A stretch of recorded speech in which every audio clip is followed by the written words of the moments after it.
Assalamualaikum warahmatullahi wabarakatuh. Bismillahirrahmanirrahim. Alhamdulillahi rabbil alamin. Wassalatu wassalamu ala ashrafil anbiya'i wal mursalin. Sayyidina Muhammadin wa ala alihi wa ashabihi wa man tabi'ahu ila yaumiddin. Amma ba'du. Para pendengar yang saya muliakan, alhamdulillah, Allah subhanahu wa ta'ala selalu memberikan rahmat dan hidayahnya kepada kita, sehingga pada malam hari ini seperti biasa kita bisa berjumpa kembali dalam kajian rutinan kita, dalam kajian fikih, kajian kitab takrib karangan Imam Abi Suja.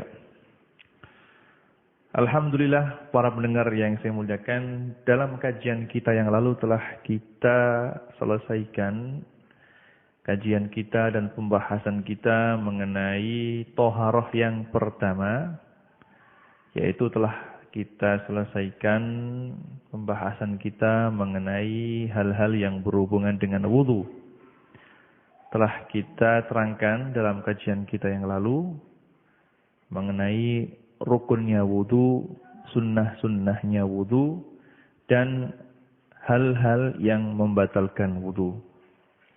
Dalam kajian kita kali ini kita akan membahas toharoh yang kedua, yaitu mandi.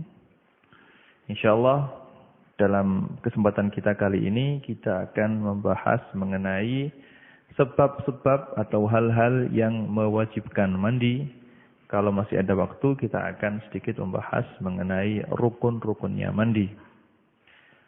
Bismillahirrahmanirrahim. Qala al-musannifu rahimallahu ta'ala wa nafa'ana fi ulumihi bi ulumihi fid dharain amin. Faslun walladhi yujibul ghusla sittatu asya'a. Hal yang artinya hal yang mewajibkan mandi itu ada 6 perkara. Yashtariku fiha ar-rijal wan nisa.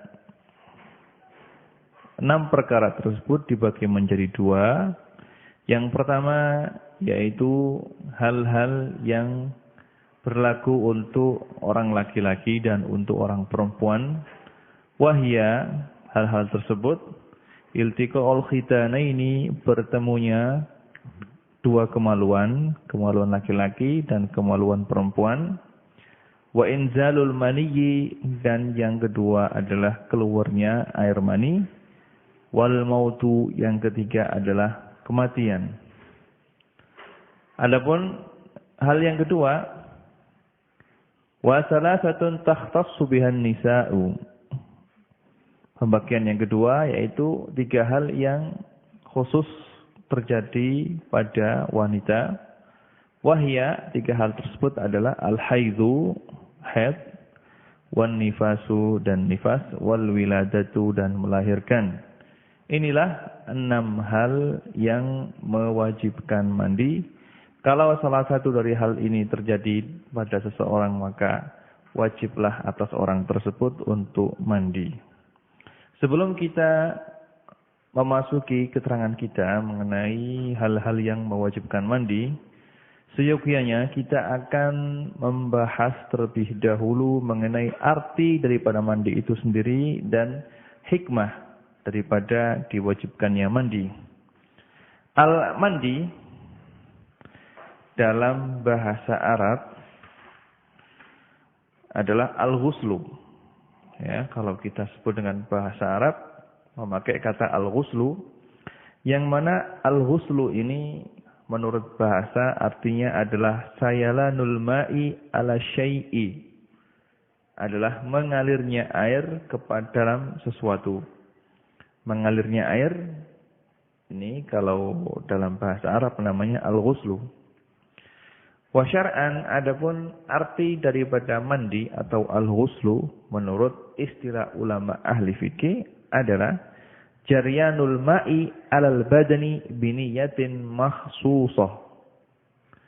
Mengalirnya air pada badan seorang muslim dengan niat tertentu.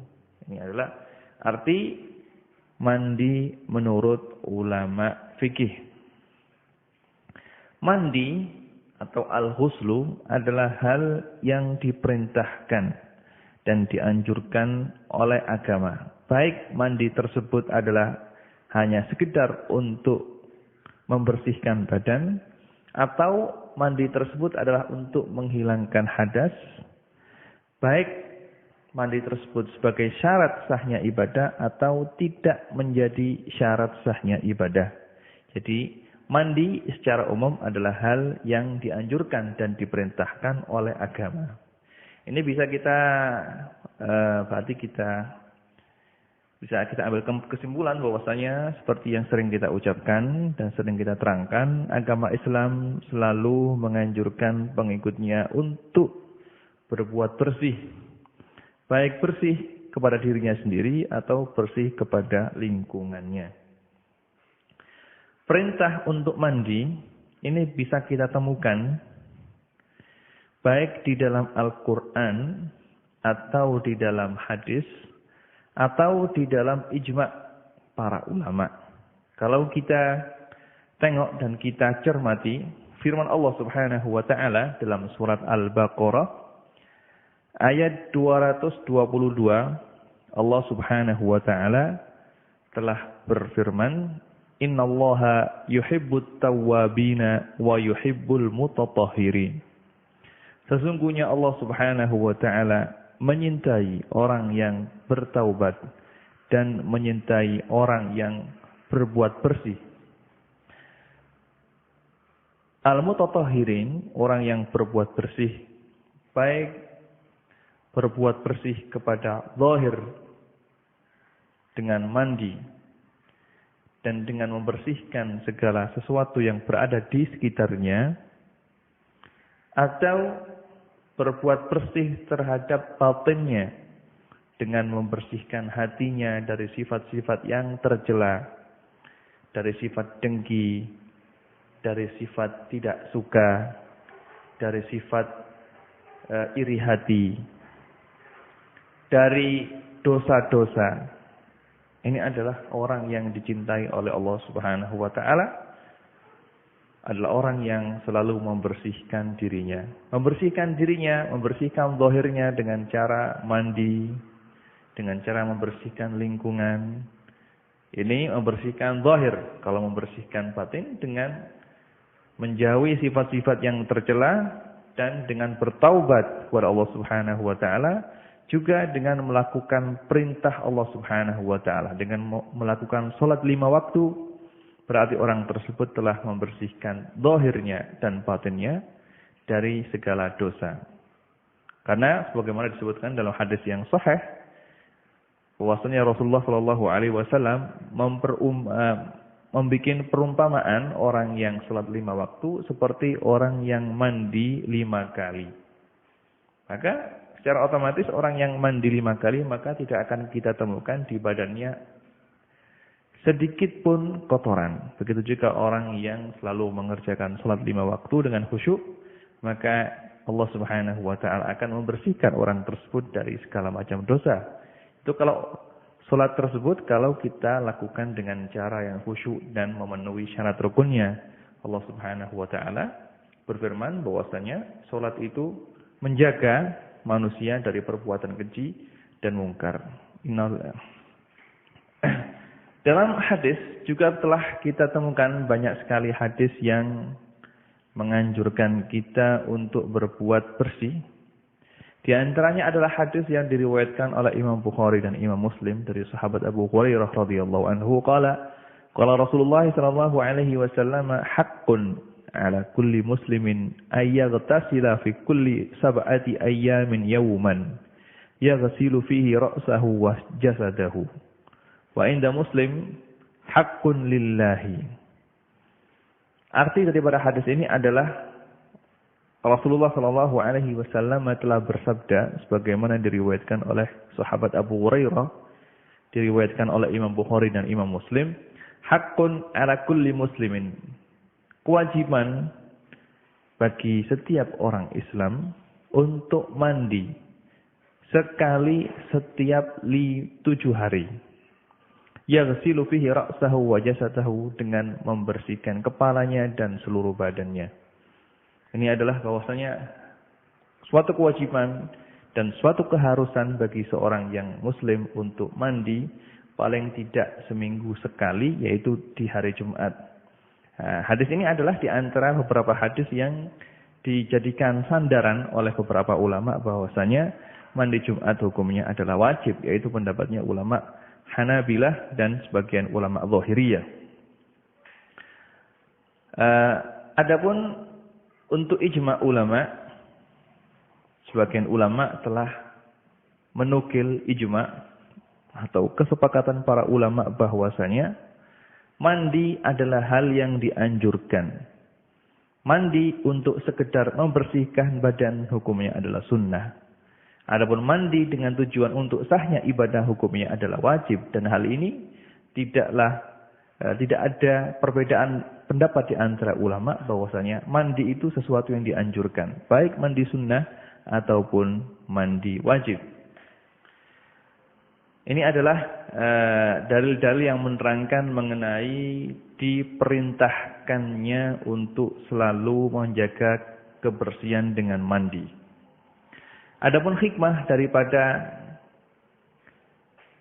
disyariatkannya dan diperintahkannya mandi adalah yang pertama, hikmahnya adalah untuk sekedar mendapatkan pahala dari Allah Subhanahu wa taala.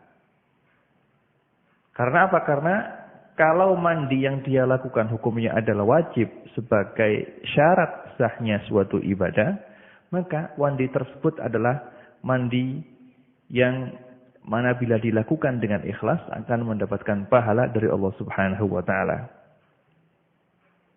Dan bahkan mandi tersebut orang yang melakukannya akan mendapatkan pahala yang sangat besar dari Allah Subhanahu wa taala. Rasulullah Shallallahu alaihi wasallam telah bersabda sebagaimana yang diriwayatkan oleh Imam Muslim, "At-tahuru syatrul iman." Kebersihan adalah setengah daripada iman atau sebagian daripada iman. Jadi kebersihan adalah setengah daripada iman. Baik bersih secara zahir ataupun bersih secara batin. Juga hikmah yang kedua dari diperintahkannya mandi adalah untuk membersihkan badan dari segala bentuk kotoran. Dari segala bentuk kotoran. Dengan bersihnya badan tersebut sehingga orang yang dekat dengan kita merasa enak. Merasa enak dan merasa nyaman. Kalau badan kita kotor dan bau badan kita tidak enak, maka orang yang ada di sebelah kita akan merasa terganggu. Bahkan kadang-kadang orang yang sholat di sebelah kita, kalau badan kita bau tidak enak, akan merasa risih dan jijik untuk melakukan sholat. Maka kalau kita cermati di beberapa hadis, Rasulullah Shallallahu alaihi wasallam melarang orang yang bau badannya tidak enak dan melarang orang yang bau mulutnya tidak enak, seperti orang yang baru makan bawang putih atau memakan sesuatu yang membuat bau mulut tidak enak. Rasulullah Shallallahu alaihi wasallam mencegah mereka untuk mendekati masjid Rasulullah Shallallahu alaihi wasallam. Dalam satu hadis yang diriwayatkan oleh Imam Bukhari dan Imam Muslim dari Ummul Mukminin Aisyah radhiyallahu anha, annaha qalat kana nasu ahla amalin wa lam yakun lahum kufatun fakana yakunu lahum tafalun faqila lahum law tasaltum yawmal jum'ati wa fi riwayatin lahumā faqala Rasulullah sallallahu alaihi wasallam law annakum tatahhartum liyaumikum hadza. Sayyidina Aisyah radhiyallahu anha menceritakan bahwasanya dulu ketika pada zaman Rasulullah sallallahu alaihi wasallam penduduk Madinah kebanyakan mereka adalah orang yang pekerja. Karena kalau kita lihat lingkungan Madinah ketika itu adalah mereka kebanyakan adalah orang yang bertani. Kemudian Rasulullah Shallallahu alaihi wasallam ketika mengumpulkan mereka untuk melakukan sholat Jumat, Rasulullah Shallallahu Alaihi Wasallam mendapatkan bau badan mereka tidak enak. Tapi Rasulullah Shallallahu Alaihi Wasallam memaklumi hal tersebut karena mereka kebanyakan para sahabat adalah para pekerja ketika itu. Maka Rasulullah Shallallahu Alaihi Wasallam tidak menuntut mereka untuk mandi setiap hari karena itu akan memberatkan kepada mereka. Dan ketika itu air sangat sulit untuk ditemukan di Madinah. Maka Rasulullah Shallallahu Alaihi Wasallam cuma sekedar berkata, "Lau iktasaltum yaumal jum'ah," seandainya kamu sekalian mandi pada hari Jumat. Karena ketika itu hari Jumat adalah hari berkumpulnya orang Muslim ketika itu untuk melakukan salat Jumat. Maka seyogyanya orang yang hadir untuk melakukan salat Jumat dalam keadaan baunya enak, tidak baunya tidak busuk, ya. Maka Rasulullah Shallallahu Alaihi Wasallam mengatakan, "Lau iktasaltum yaumal jum'ah," seandainya kamu sekalian mandi pada hari Jumat, maka itu akan lebih baik.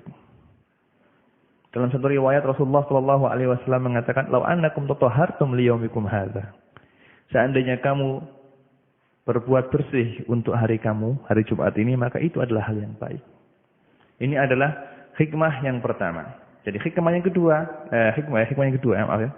Jadi hikmah yang pertama dari diperintahkannya mandi ini adalah untuk mendapatkan pahala dari Allah Subhanahu wa taala. Kalau mandi itu wajib, maka dia akan mendapatkan pahalanya kewajiban. Kalau mandi tersebut sunnah, maka dia akan mendapatkan pahala kesunnatan. Nah, hikmah yang kedua adalah untuk membersihkan diri dari kotoran.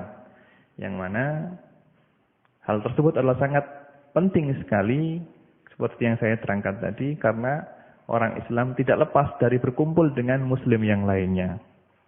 Hikmah yang ketiga adalah untuk agar badan kita merasa lebih nyaman, lebih enak, lebih fresh. Karena apa? Kalau seseorang telah, misalnya suami istri telah berkumpul misalnya, telah berjumpa, maka setelah menyelesaikan perbuatan tersebut, otomatis tubuhnya merasa lemah. Tubuhnya merasa loyo, maka untuk mengembalikan stamina tubuh ini, maka diwajibkan untuk mandi. Maka dengan mandi tersebut, stamina tubuh akan kembali seperti semula. Ini adalah hikmah yang sangat besar sekali yang diperintahkan oleh Rasulullah Shallallahu Alaihi Wasallam. Maka seperti yang dianjurkan oleh Rasulullah Shallallahu Alaihi Wasallam, kalau seorang suami itu telah berkumpul dengan istrinya, dan dia ingin berkumpul yang kedua kali untuk mengulangi perbuatan itu, maka Rasulullah Shallallahu Alaihi Wasallam menganjurkan dia untuk mencuci kemaluannya. Kalau tidak bisa mandi, maka dia diperintahkan, disunatkan untuk mencuci kemaluannya agar stamina dan kekuatannya bisa kembali tumbuh seperti semula. Ini adalah hikmah daripada diperintahkannya mandi. Mandi seperti yang disebutkan oleh para ulama kita ahli fikih, dibagi menjadi dua. Di sana ada yang namanya mandi sunnah dan mandi wajib. Untuk pertemuan kita kali ini kita akan membahas hal-hal yang mewajibkan mandi. Apa saja hal-hal yang mewajibkan mandi? Di sini Imam Abi Suja menyebutkan 6 hal yang mewajibkan mandi. 3 hal dari 6 hal tersebut adalah sama antara orang laki-laki dan perempuan. Kalau 3 hal yang lainnya adalah khusus untuk perempuan. Apa hal tersebut? Imam Abi Suja mengatakan, wahya iltiqaul khitanaini. Hal yang pertama yang mewajibkan mandi adalah bertemunya 2 kemaluan. Atau dalam bahasa kasarnya jima, bersetubuh. Kalau kemaluan laki-laki masuk ke dalam kemaluan perempuan, maka wajib atas laki-laki tersebut dan perempuan tersebut untuk melakukan mandi. Hal ini telah diterangkan oleh Rasulullah Shallallahu Alaihi Wasallam seperti yang diriwayatkan oleh sahabat Abu Hurairah radhiyallahu anhu, "An Nabi sallallahu alaihi wasallam qala idza jalasa baina su'abiha arba' thumma jahadaha faqad wajaba 'alaihi al-ghuslu." Dalam satu riwayat wa illam yanzil, wa illam yunzil. Yang artinya Rasulullah sallallahu alaihi wasallam telah bersabda, jika seorang laki-laki telah duduk di atas 4 anggota perempuan, di atas kedua pahanya dan di atas kedua tangannya, summa jahadaha, kemudian dia menggaulinya, faqad wajaba alaihi ghuslu, maka wajib atas laki-laki tersebut untuk melakukan mandi. Dalam riwayatnya Imam Muslim ada tambahan wa illam yunzil, meskipun tidak keluar mani, kalau laki-laki tersebut telah menggauli istrinya, maka wajib atas mereka berdua untuk melakukan mandi. Dalam riwayat yang lain, dalam hadis yang lain yang diriwayatkan oleh Ummul Mukminin Aisyah radhiyallahu anha, "Idza massal khitanu al-khitana faqad wajabal ghuslu." Jika kelamin bertemu dengan kelamin, maka telah wajiblah mandi. Wajib atas laki-laki tersebut dan wajib atas perempuan tersebut untuk melakukan mandi. Ini adalah hal yang pertama yang mewajibkan mandi, yaitu bertemunya dua kemaluan. Kemaluan laki-laki dan kemaluan perempuan. Bahkan di sana ada hadis yang lebih sharih lagi, yang lebih jelas lagi dalam hal ini. Juga hadis yang diriwayatkan oleh Ummul Mukminin Aisyah radhiyallahu anha, yang diriwayatkan oleh Imam Ibnu Majah dan Imam Tirmidzi dan Imam Abu Dawud dan Imam Ahmad dan yang lainnya. Rasulullah sallallahu alaihi wasallam telah bersabda, "Idal taqal khitanani aw massal khitanu al-khitana wajabal ghuslu. Fa'altuhu ana wa Rasulullah sallallahu alaihi wasallam faghtasalna." Yang artinya, jika kemaluan kemaluan laki-laki, atau jika kedua kemaluan bertemu, atau telah masuk kemaluan laki-laki ke dalam kemaluan perempuan, wajabal ghuslu, maka wajib atas mereka berdua untuk melakukan mandi. Fa'altuhu ana wa Rasulullah. Hal itu telah saya lakukan sendiri bersama Rasulullah sallallahu alaihi wasallam. Faghtasalna, kemudian kita berdua melakukan mandi. Ini adalah hal pertama yang mewajibkan mandi, yaitu bertemunya kemaluan laki-laki dengan kemaluan perempuan. Tayyib. Cuma para ulama mazhab Syafi'i mengatakan, jika kemaluan laki-laki masuk ke dalam kemaluan perempuan, atau kemaluan laki-laki masuk ke dalam tubuh perempuan, maka wajib atas mereka berdua untuk mandi. Begitu juga jika seorang laki-laki memasukkan kemaluannya ke dalam tuburnya binatang, atau ke dalam kemaluannya binatang, na'udzubillah, maka orang tersebut wajib untuk mandi. Begitu juga sebaliknya, jika seorang perempuan memasukkan kemaluan binatang ke dalam kemaluannya, maka wajib atas perempuan tersebut untuk melakukan mandi. Dan hal ini adalah telah menjadi kesepakatan di antara ulama Syafi'iyah. Tayyib. Hal yang kedua yang mewajibkan mandi adalah keluarnya air mani. Apa beda sebab yang pertama dengan sebab yang kedua? Sebab yang pertama tadi adalah bertemunya dua kemaluan. Meskipun di sana tidak ada air mani yang keluar, tetap wajib untuk mandi. Karena illah atau sebab daripada diwajibkannya mandi untuk hal ini adalah bertemunya kemaluan laki-laki dengan kemaluan perempuan. Adapun sebab yang kedua ini adalah keluarnya air mani. Baik keluar karena berhubungan atau keluar karena bermimpi. Jadi jika seseorang mengeluarkan air mani, air sperma, maka wajib atas orang tersebut untuk mandi, baik orang tersebut laki-laki atau perempuan.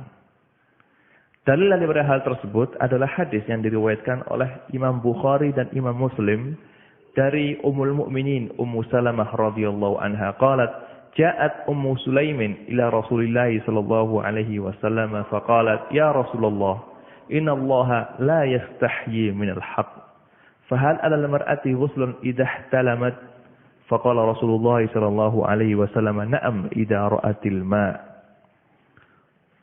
Ummul Mukminin Ummu Salamah radhiyallahu anha meriwayatkan bahwasanya suatu ketika datang Ummu Sulaim, seorang sahabat, kepada Rasulullah sallallahu alaihi wasallam. Kemudian dia, Ummu Sulaim tersebut, berkata, "Ya Rasulullah, wahai Rasulullah, innallaha la yastahyi minal haqq." Sesungguhnya Allah Subhanahu wa taala tidak malu terhadap sesuatu kebenaran. Fahal 'alal mar'ati ghuslun idha ihtalamat? Apakah wajib atas seorang perempuan untuk mandi jika dia mimpi? Faqala Rasulullah sallallahu alaihi wasallam, kemudian Rasulullah sallallahu alaihi wasallam menjawab, "Na'am, iya. Idza ra'atil ma." Kalau dia melihat mani keluar dari kemaluannya, maka dia wajib untuk melakukan mandi. Begitu juga sebuah hadis yang diriwayatkan oleh Imam Abu Dawud dan yang lainnya dari Ummul Mukminin Aisyah radhiyallahu anha qalat, "Su'ila Rasulullah sallallahu alaihi wasallam 'anil rajul yajidul balala wa la yadhkuru ihtilaman." Faqala yaghtasil. Wa 'anil rajul yara an qad ihtalama wa la yajidul balal. Faqala la ghusla 'alaihi. Faqalat Ummu Sulaim, "Al-mar'atu tara dhalika, 'alaiha ghuslun?" Qala na'am, "An-nisa'u syaqa'iqur rijal." Diceritakan oleh Sayyidina Aisyah radhiyallahu anha bahwasanya suatu ketika Rasulullah sallallahu alaihi wasallam ditanya, "Ya Rasulullah, apakah seorang laki-laki jika bangun dari tidur menemukan kemaluannya basah, tapi dia tidak ingat apakah dia telah bermimpi atau tidak?" Maka Rasulullah sallallahu alaihi wasallam, "Ya tasil, dia wajib untuk mandi." Kemudian ditanya lagi Rasulullah sallallahu alaihi wasallam, seorang laki-laki bermimpi tapi dia tidak menemukan air mani di dalam kemaluannya, tidak ada basah di sana. Rasulullah sallallahu alaihi wasallam menjawab, "La ghusla 'alaihi," dia tidak wajib untuk mandi. Maka Ummu Sulaim berkata kepada Rasulullah, "Ya Rasulullah, jika seorang perempuan telah melihat basah di kemaluannya, apakah dia wajib untuk mandi?" Kata Rasulullah sallallahu alaihi wasallam, "Na'am, iya. An-nisa'u syaqa'iqur rijal." Perempuan adalah saudara daripada laki-laki. Perempuan di sini tidak ada bedanya dengan laki-laki. Kalau perempuan itu melihat bahwasanya dia bermimpi dan keluar air mani, maka dia juga wajib untuk mandi sebagaimana wajib atas orang laki-laki. Ini adalah hal yang kedua yang mewajibkan mandi, yaitu keluarnya air mani. Perlu diketahui, di sini para ulama menyebutkan bahwasanya air mani itu mempunyai beberapa tanda, mempunyai beberapa alamat. Kalau tanda ini ditemukan, maka air yang keluar adalah air mani. Kalau tanda ini tidak ditemukan sama sekali, maka yang keluar bukanlah air mani. Yang pertama, tanda daripada air sperma adalah air sperma atau air mani mempunyai bau seperti bau adonan roti kalau mani tersebut dalam keadaan basah. Jadi kalau mani tersebut masih cair, belum mengering, maka baunya seperti bau adonan roti. Kalau mani tersebut telah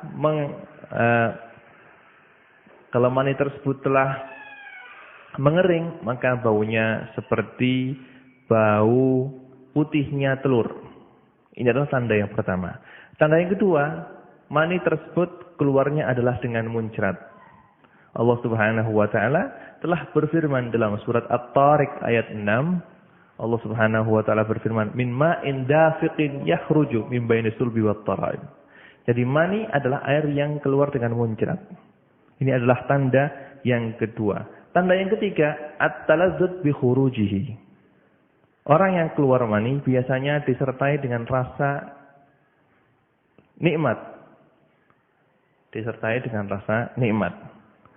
Nah, ini adalah 3 hal yang menjadi tanda daripada bahwasanya air yang keluar dari kemaluannya itu adalah air mani. Yang mana air tersebut kalau keluar mewajibkan orang tersebut untuk melakukan mandi. Yang pertama, saya ulangi lagi tanda daripada air mani. Yang pertama adalah air tersebut mempunyai bau seperti adonan roti. Kalau masih basah, belum mengering. Kalau mengering, baunya berubah menjadi seperti baunya putihnya telur. Tanda yang kedua, air mani keluarnya adalah dengan muncrat. Seperti disebutkan dalam Al-Quran, min ma'in dafiqin, dari air yang mencerat. Tanda yang ketiga adalah at-taladzuz bi khurujihi. Air mani keluar disertai dengan rasa lezat, disertai dengan rasa enak. Kemudian setelah itu disertai dengan rasa loyo. Nah, kalau salah satu dari tanda ini ditemukan, maka air yang keluar adalah air mani meskipun warnanya seperti warna darah. Meskipun air yang keluar adalah warnanya merah pekat seperti warna darah. Kalau ditemukan salah satu tanda yang telah saya sebutkan tadi, maka air tersebut adalah air mani yang mewajibkan mandi atas orang yang keluar.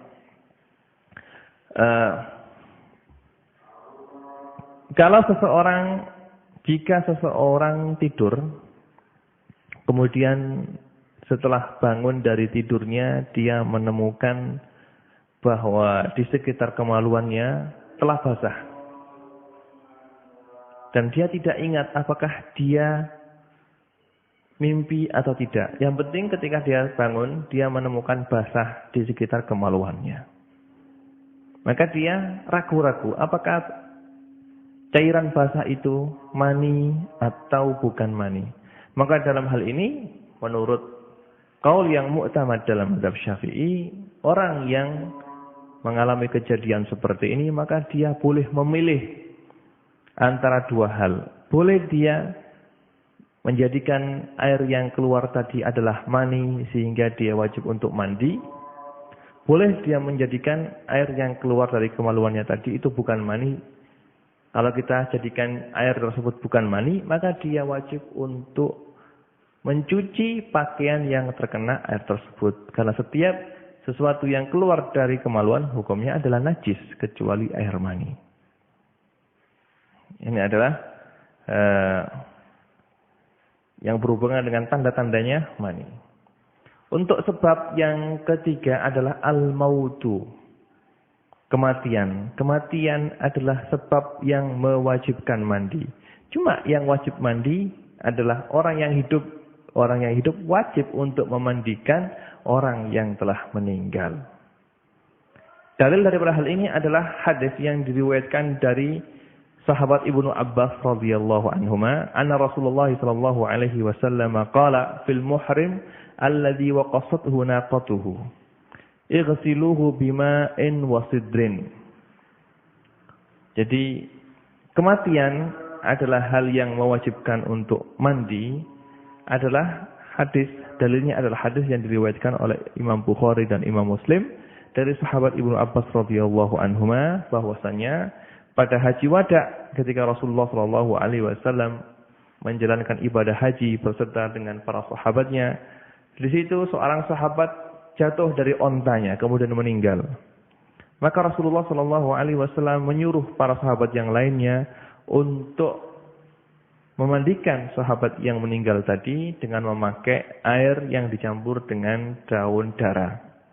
Dari hadis ini bahwasanya bisa kita ambil kesimpulan bahwasanya orang yang meninggal wajib untuk dimandikan. Dikecualikan dari ini adalah orang yang mati syahid. Orang yang mati syahid, orang yang mati dalam kancah pertempuran melawan orang kafir, maka orang yang mati dengan cara syahid ini tidak boleh dimandikan.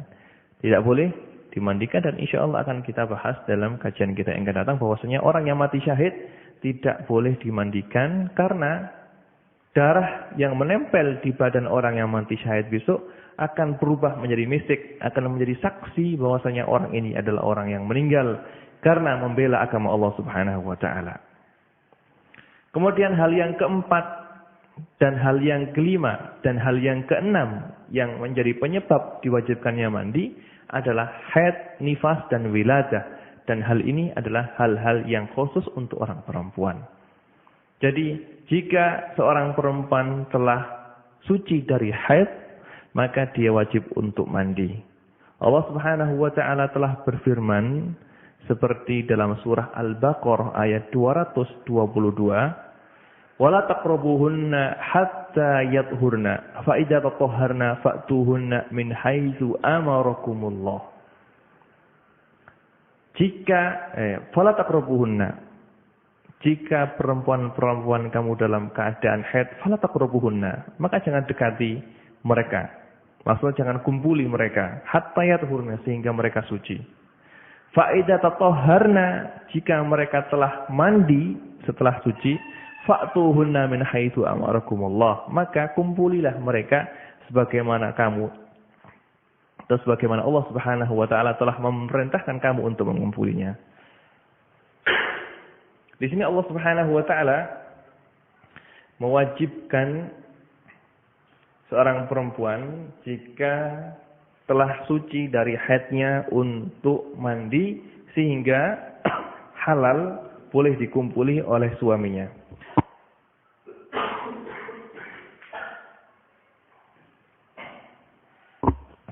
Kemudian juga telah disebutkan dalam hadis yang diriwayatkan oleh Imam Bukhari dan Imam Muslim,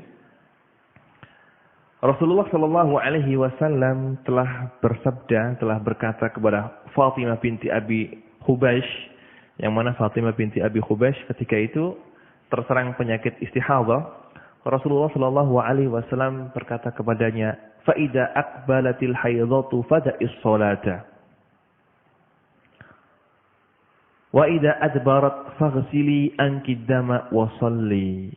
Yang artinya, jika datang darah haid fada'is shalah, maka tinggalkanlah salat. Ini berarti orang yang dalam keadaan haid tidak boleh melakukan salat. Fa idza adbarat, kalau darahnya sudah hilang, sudah bersih, faghsili anki dam, maka mandilah, bersihkan darah dari tubuhmu. Wasalli, kemudian sholatlah. Ini berarti kalau telah terputus darah haidnya, maka dia wajib untuk melakukan mandi. Dalam riwayat yang lain, riwayatnya Imam Bukhari, Rasulullah SAW berkata, "Summa ightasili wasalli."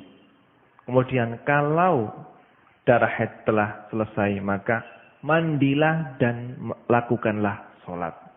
Ini adalah dalil yang menyatakan bahwasanya orang perempuan kalau suci dari darah haid, maka dia wajib untuk mandi. Kemudian seperti hukum daripada haid adalah hukumnya nifas. Kalau seorang perempuan telah mengalami nifas setelah melahirkan, kemudian keluar darah nifas, kalau darah nifasnya sudah habis, maka dia wajib untuk mandi dan wajib untuk melakukan sholat. Karena hukum daripada nifas adalah seperti hukumnya orang yang kena haid. Hal yang ketiga, yang khusus untuk perempuan yang mewajibkan mandi adalah al-wiladatu, melahirkan. Kalau ada orang perempuan sehabis melahirkan, kalau dia tidak keluar darah nifas setelah melahirkan ternyata tidak keluar darah sama sekali setelah melahirkan, maka dia tetap untuk wajib mandi. Karena melahirkan itu sendiri adalah sebab daripada yang mewajibkan mandi. Ulama memberi alasan tentang hal ini karena keluarnya anak adalah seperti keluarnya air mani. Karena anak itu adalah asalnya berasal dari mani laki-laki dan mani perempuan. Kalau keluar anak, maka wajib atas perempuan tersebut untuk mandi meskipun dia tidak melihat darah nifas sama sekali. Jadi 6 hal inilah yang menjadi penyebab daripada diwajibkannya mandi. Yang pertama adalah bertemunya atau masuknya kemaluan laki-laki ke dalam kemaluan perempuan. Yang kedua adalah keluarnya mani, yang ketiga adalah kematian, dan 3 hal ini adalah bisa terjadi untuk orang laki-laki dan untuk orang perempuan. Hal yang keempat yang mewajibkan mandi adalah terputusnya darah haid, terputusnya darah nifas, dan melahirkan al-wiladah. Nah, 3 hal ini adalah khusus untuk orang perempuan. Para pendengar yang saya muliakan, kiranya sekian kajian yang bisa kita kaji untuk hari ini, untuk malam hari ini. Untuk kajian kita selanjutnya kita akan membahas mengenai masalah rukunnya mandi atau fardunya mandi, karena pembahasan ini adalah pembahasan yang panjang dan waktu telah hampir habis. Maka untuk pembahasan kita mengenai faraidul ghusli akan kita terangkan dan akan kita kaji untuk kesempatan kita yang akan datang. Untuk kesempatan kita kali ini cukuplah kita membahas mengenai hal-hal yang mewajibkan mandi. Nasallallahu subhanahu wa ta'ala ayarzuqana al-ilma wa yarzuqana al-amala bihi wa yaj'al ilmana hujjatan wa yaj'al ilmana hujjatan lana la hujjatan alaina. Wa sallallahu ala sayyidina Muhammadin wa ala alihi wa sahbihi wa sallam. Subhana rabbika rabbil izzati amma yasifun. Wassalamun ala mursalin walhamdulillahi rabbil alamin. Wassalamualaikum warahmatullahi wabarakatuh.